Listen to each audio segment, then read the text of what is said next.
हर सुबह हरी प्लेटफॉर्म 4 पर अपनी भूली हुई जगह ले लेता था।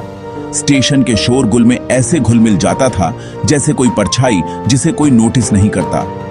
उसकी दुनिया एक टूटे फूटे एल्यूमिनियम के कटोरे के इर्द गिर्द घूमती थी। दया के लिए एक खामोश गुहार जिसे अक्सर कम्यूटर्स की भीड़ नजरअंदाज कर देती थी, जो कभी उसकी आंखों में नहीं देखती थी। हरी अदृश्य आदमी था, एक ऐसा फिगर जिसका कोई नाम नहीं था, भागती हुई जिंदगियों का एक खामोश ऑब्जर्वर जिसे कोई देखता या पहचानता नहीं था। हरी के दिन धुंधले होते जा रहे थे। ट्रेनों की ताल और अजनबियों की बेरुखी से मापे जाते थे। वह अपनी नजरें नीची रखता था, सिर्फ पैर देखता था, कभी चेहरे नहीं, ताकि किसी को अनकंफर्टेबल न करे। वेंडर्स स्टेशन की जिंदगी का हिस्सा थे, देखे जाते थे, सुने जाते थे, पहचाने जाते थे। हरी नहीं था, वह एक पैसिव प्रेजेंस था, तकलीफ की याद दिलाता था जिसे लोग तेजी से पार कर जाते थे। कभी कभी कोई बच्चा इशारा करके पूछता वह आदमी कौन है, लेकिन उसे तुरंत खींच लिया जाता था, सिखाया जाता था कि न देखो। पहचान की दुर्लभ चमक भूख से ज्यादा चुभती थी। हरी बैठा रहा, अपनी अदृश्यता की चादर में लिपटा हुआ, एक ऐसी दुनिया में एक जीता जागता भूत जो उसे देखने से इनकार करती थी। वह जानने लायक आदमी नहीं था, बस एक ऐसा नजारा था जिससे बचा जाए। नजरअंदाज किया जाना हरी को कमजोर कर रहा था, उसके सेल्फ रिस्पेक्ट को ऐसे मिटा रहा था जब तक कि उसने यह सवाल नहीं किया कि क्या उसका कोई अस्तित्व भी है। क्राउडेड स्टेशन सबसे अकेली जगह थी जिसे वह जानता था। बाहर का शोर अंदर की खामोशी को और गहरा कर देता था। वह एक लैंडमार्क बन गया, इंसान नहीं, दूसरों के लिए एक रेफरेंस पॉइंट, एक इंसान नहीं। सबसे दर्दनाक बात गरीबी नहीं थी, बल्कि अनदेखा किया जाना था, जिसने उसकी आत्मा पर अदृश्य घाव छोड़ दिए थे। एक बहुत गर्म दोपहर पॉलिश किए हुए जूतों की एक जोड़ी हरी के कटोरे के सामने रुकी, जो अपने आप में अनयूजुअल था। एक सिक्के के बजाय एक शांत आवाज ने पूछा, क्या तुम सिर्फ लेते हो या कभी देते भी हो? इस सवाल ने हरी को चौंका दिया। वह भला क्या दे सकता था? उसने अपने खाली हाथों, अपने फटे कपड़ों को देखा और सवाल का बोझ महसूस किया। वह आदमी इंतजार करता रहा, फिर सिर हिलाकर चला गया, बिना पैसे दिए। बस एक विचार छोड़ गया जो हरी के दिमाग में गूंजता रहा। पहली बार किसी ने उसे सच में देखा था। सवाल हरी को परेशान करता रहा, क्या वह सिर्फ लेने वाला था?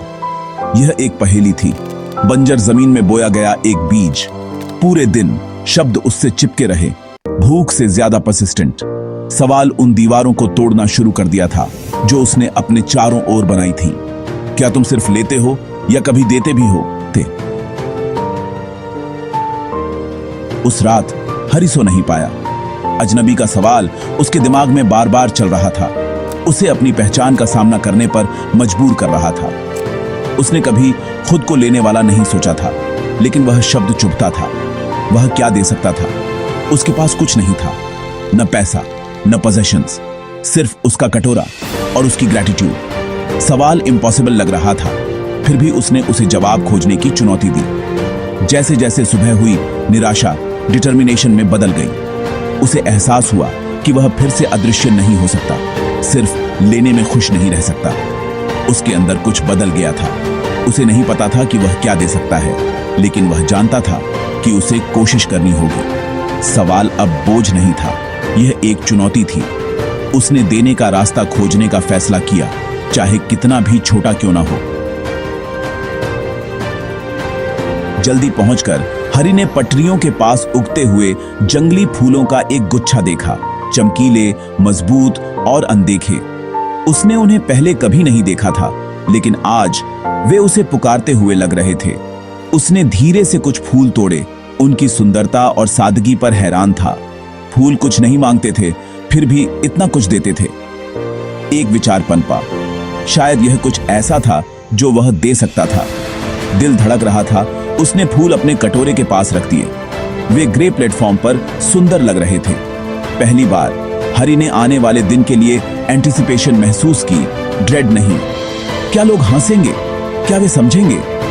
वह नहीं जानता था, लेकिन वह दुनिया में हिस्सा लेने के लिए तैयार था, सिर्फ देखने के लिए नहीं। सूरज उगा, ट्रेनें आईं और हरी सीधा बैठा। एक छोटा सा बुके उसकी इंडिफरेंस के खिलाफ उसका एकमात्र हथियार था। वह अब सिर्फ इंतजार नहीं कर रहा था, वह ऑफर कर रहा था, वह देने वाला था। सुबह की भीड़ शुरू हो गई। हमेशा की तरह लोग हरी के कटोरे में बिना देखे सिक्के फेंक देते थे, लेकिन इस बार हरी तैयार था। जब एक महिला ने एक सिक्का गिराया तो उसने आवाज दी, मैडम, और उसे एक फूल दिया। वह हिचकिचाई, हैरान थी, फिर मुस्कुराई। एक जेन्युइन, गर्मजोशी भरी मुस्कान जो हरी ने सालों से नहीं देखी थी। उसने फूल लिया और एक पल के लिए हरी को एक इंसान के रूप में देखा, भिखारी नहीं।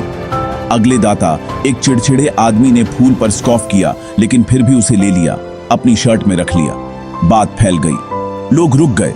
उस भिखारी से इंट्रिग्ड थे जो फूल देता था। बच्चे इशारा करते थे, माता पिता मुस्कुराते थे, और जल्द ही हरी का कोना वार्मथ से भर गया। देने के सरल कार्य ने हर ट्रांजैक्शन को कनेक्शन के एक पल में बदल दिया। स्टेशन कम ग्रे, ज्यादा ह्यूमन लग रहा था। हरी अब सिर्फ लेने वाला नहीं था, वह एक एक्सचेंज का हिस्सा था। सुंदरता के लिए दया। जो मुस्कानें उसे मिलती थीं, वे किसी भी सिक्के से ज्यादा कीमती थीं। उसे देखा गया, पहचाना गया, और पहली बार सच में प्रेजेंट था। अदृश्य आदमी फूल वाला आदमी बन रहा था। प्लेटफॉर्म बदल रहा था, एक बार में एक फूल। जंगली फूल मांग को पूरा करने के लिए काफी नहीं थे, इसलिए हरी ने अपने सिक्कों का इस्तेमाल बाजार से गेंदे खरीदने के लिए किया। पहली बार वह वेंडर्स के सामने एक ग्राहक के रूप में खड़ा था, भिखारी के रूप में नहीं। यह उसकी नई रूटीन बन गई, फूलों में इन्वेस्ट करना, खुद में इन्वेस्ट करना। लोग उसे भैया कहने लगे, रिस्पेक्ट और किनशिप का एक शब्द। वह अब बहिष्कृत नहीं था, बल्कि स्टेशन के कम्युनिटी का एक हिस्सा था। हरी सीधा बैठता था, लोगों की आंखों में देखता था, अपने छोटे से बिजनेस पर गर्व करता था। उसने अपने फूलों को डिस्प्ले करने के लिए एक क्रेट खरीदा, सीखा कि लोगों को क्या पसंद है, और वैरायटी ऑफर की। यात्री अपनी यात्राओं के लिए फूल खरीदने के लिए रुकते थे, सिर्फ भीख देने के लिए नहीं। उसका कोना एक वाइब्रेंट हब बन गया, रंग और बातचीत से भरा हुआ। कटोरा अब ग्राहकों के पैसे के लिए था, डेस्परेशन का प्रतीक नहीं। हरी को पर्पस, डिग्निटी और बिलोंगिंग मिल गई थी। वह अब अदृश्य नहीं था, वह प्लेटफॉर्म 4 का प्यारा फूल वाला आदमी था। देने में उसे अपनी कल्पना से ज्यादा मिला था। महीनों बाद जैसे जैसे त्योहारी सीजन पास आया, पॉलिश किए हुए जूतों वाला अजनबी लौट आया। उसने हरी के फलते फूलते स्टॉल पर मुस्कुराया, एक भिखारी को नहीं, बल्कि एक बदले हुए आदमी को देखा। मुझे लगता है कि तुम्हें अपना जवाब मिल गया, आदमी ने कहा। हरी आंखों में चमक के साथ जवाब दिया, आपके सवाल ने मेरी जिंदगी बदल दी। मेरे पास कुछ नहीं था, लेकिन आपने मुझे दिखाया कि हर किसी के पास कुछ न कुछ देने के लिए होता है। आदमी ने सिर हिलाया। मैंने तुम्हें सिर्फ सवाल दिया, तुमने जवाब अपने अंदर पाया। उसने एक बुके खरीदा, रिस्पेक्ट के साथ हरी का हाथ मिलाया। हरी अब सिर्फ लेने वाला नहीं था, वह देने वाला था, डिग्निटी वाला आदमी। हरी की कहानी हमें याद दिलाती है, हमारी परिस्थितियां हमें परिभाषित नहीं करती, हमारी माइंडसेट करती है। हम क्या बनते हैं, यह उन विचारों पर निर्भर करता है जिन्हें हम पालना चुनते हैं। जिंदगी तब नहीं बदलती जब हमारी सिचुएशन बदलती है, बल्कि तब बदलती है जब हमारी सोच बदलती है। मैं क्या पा सकता हूं से मैं क्या दे सकता हूं में बदलकर हरी ने अपनी दुनिया बदल दी। हम सभी के पास देने के लिए एक फूल होता है। कभी कभी हमें इसे खोजने के लिए बस अपनी सोच बदलने की जरूरत होती है।